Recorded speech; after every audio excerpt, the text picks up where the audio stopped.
Hello, today is July 3rd, 2026. It is just before 10 p.m.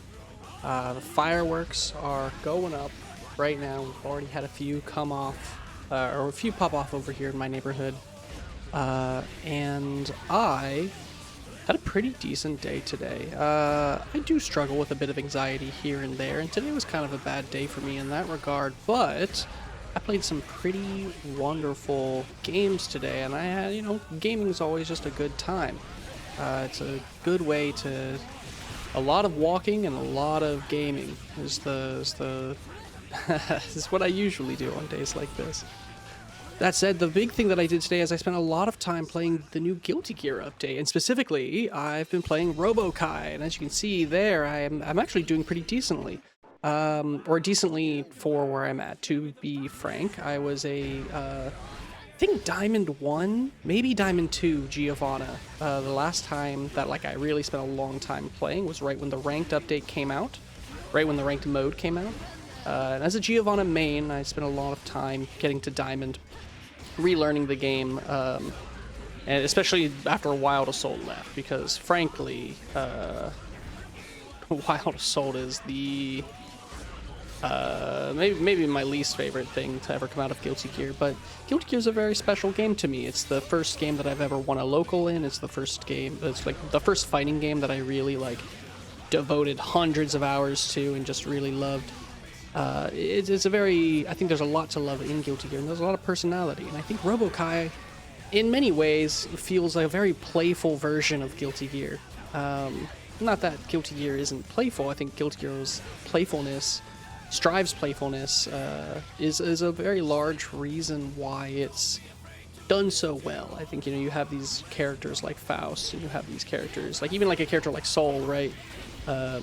Or Kai, you have these, every character really feels larger than life, and even to the point where a character like Bridget, whose whole point kind of is that she's not larger than life, she's just kind of living, or Testament, same thing, right?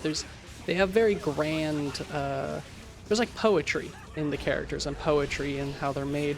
And Robo-Ky is such a funny, goofy, that, I can't believe I got that confirmed right there. I actually had no clue that would work. It was pure off the cuff.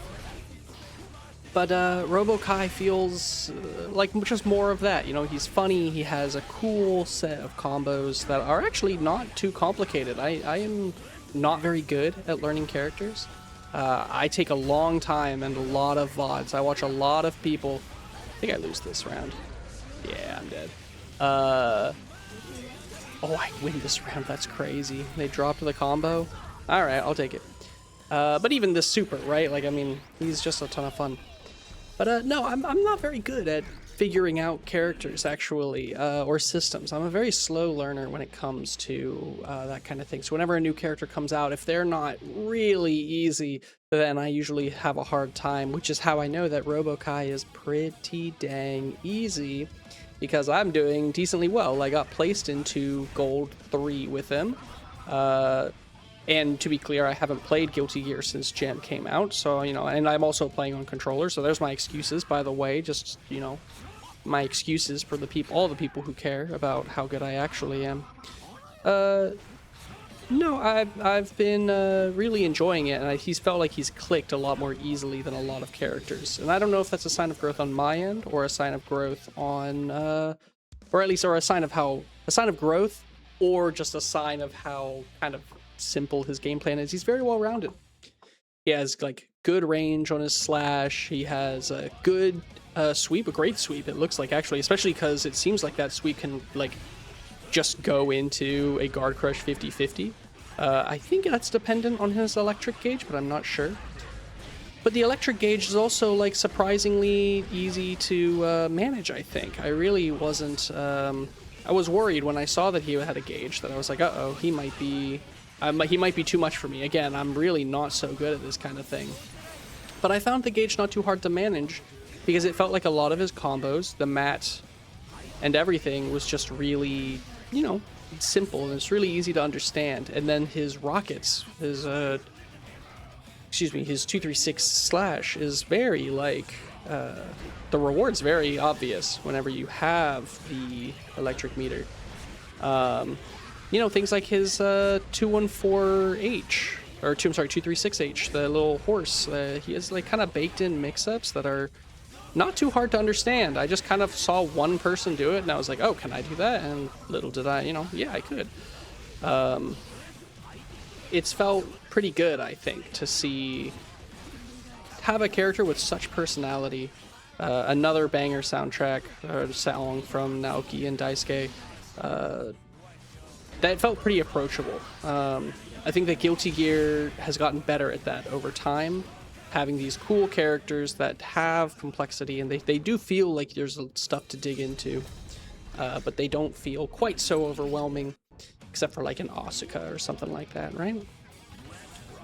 So yeah, that's what I spent the first half of my day doing, really. That, eating tacos, and exercising. Actually, I did a lot of exercise today. And by a lot of exercise, I mean we have like a walk pad that is like, you know, on an incline, and I walked at a relatively high speed, and I walked about 2 miles today on an incline. And that's a good way for me to kind of get my anxiety under control, get my, you know, my body under control. Everything starts, I feel a lot better whenever I do it. And so I did it twice today, because today was kind of a tough day mentally. So it was very rewarding to be able to do that and feel better. Something else that I did was I played through some more of Xenoblade Chronicles Definitive Edition, Nintendo Switch 2 Edition. Bit of a mouthful, but no, Nintendo just released the definitive edition for those games, or for Xenoblade 1, with 2 coming in about a month, and 3 coming in like 5 months. But no, I'm actually a pretty big fan of the Xenoblade series. Xenoblade 1, or I played Xenoblade 2 on the Nintendo Switch when it first came out. I couldn't really get into it the first time.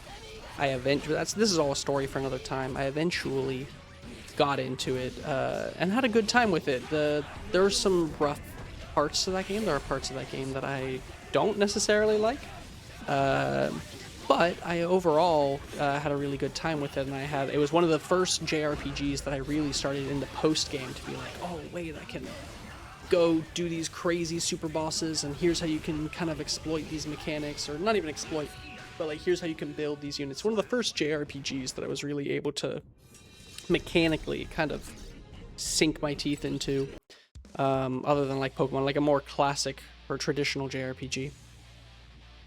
And then I played through 1. I thought 1 was great, and 3, Xenoblade Chronicles 3, is one of my all-time favorites. I really do love that game. And so when the Switch 2 actually came out, that's why I bought one. And I'm on the record with coworkers and friends saying that I'm getting a Switch 2 day one, in part just because being able to play Xenoblade at 4K 60 would be such a dream to me, because those games are so beautiful, but they run so middling, and the resolution is just so middling. And so when they finally announced that all 3 are getting these ports with extra content too, and quality of life and all these things, I bought it the same day, and I've just now finished my playthrough of Xenoblade Chronicles 1 Definitive Edition. I'll probably go through and do the extra content, the Future Connected, because I actually didn't play that the first time around, because I'll say it, as much as I love Xenoblade Chronicles 1, it's actually not my favorite game from a mechanical standpoint. It's fun, don't get me wrong, I have a good time, I have nothing against it. And if people who do like the gameplay, I see why you like it. There's a lot to love there. But for me personally, it's more of a game that I enjoy for the first, 30 to 40 hours. And then in the last 10, as I get close to that end, I'm like, all right, I think I've had my fill. It feels like just the perfect meal. I don't need to spend too much more time on it. I have more thoughts on it. I might actually tomorrow do a little Xenoblade Chronicles I don't know if it's my thoughts on it, because I really do have a lot of opinions. But as opinions, my opinions are more actually just about how the pacing of things and how we handle things in our lives, and being more willing to take time.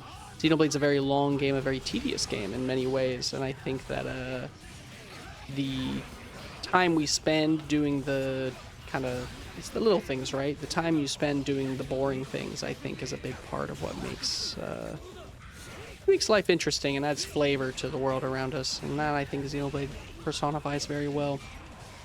Something else I think it personifies very well is the, you know, it really feels like a classic JRPG. And I say that as somebody who has not really played a lot of classic JRPGs.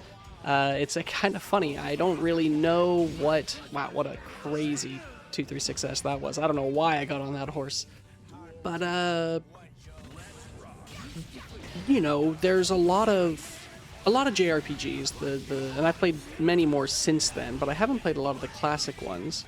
But, like, I have Final Fantasy VII, Chrono Trigger, Dragon Quest. Like, I haven't played a ton of the more retro ones or more, quote-unquote, legendary ones, right? Suikoden, all those things. But, they all seem to culminate in killing God, and that's... Xenoblade is, like, the most, like, yes, we started in a small town, we end by killing God. It's one of those games that kind of personifies that JRPG trope. But I think it does it in such a beautiful way. I really find the ending of Xenoblade to be pretty inspiring. And I'm not going to get into I don't want to get into the spoilers. But I think that it's one of those games that really makes you look forward to the future. And for a guy like me, who has deep anxiety and constantly fears the future, not even just like what comes tomorrow, but like what comes later tonight, the kind of guy who, you know, just kind of gets nervous in the moment regularly, it's a very welcome kind of message and theme that, like, yeah, we can just wait. You know, we can be excited about not knowing what's going to happen next. We don't have to assume the worst. And in fact, we can even assume that we're enough, and that it's okay to have confidence in the future, and it's okay to, or it's good to have confidence, and it's good to seize your destiny in that way.